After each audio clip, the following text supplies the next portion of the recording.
Day 43, becoming financially free, testing side hustles. I made $1.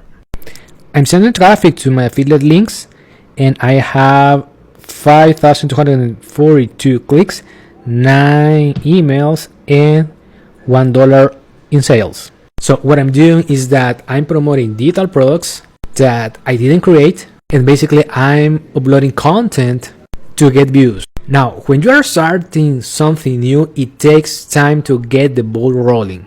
That's why one of the most important things is to have persistence. Uploading content every day, and those views are going to transform into clicks.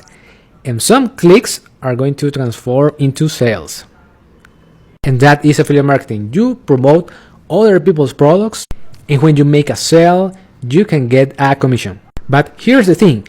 Most people quit when they don't have results because it takes time, hard work, and effort. Now, let me show you a website that has an affiliate program that you'll probably know. This is Amazon.com. And if you scroll down, you're going to find Become an Affiliate. You can click there and you can become an affiliate for Amazon. And you can promote any product from Amazon. And when you make a sale, you can earn a commission. Then you need to click here on sign up. And then you need to create an Amazon account. I think one of the best strategies to drive traffic to an affiliate offer is by creating content. If you want to learn more strategies, I have a YouTube channel. You can go and click my link in the bio. And if you have any comments or questions, let me know in the comments. Talk to you soon.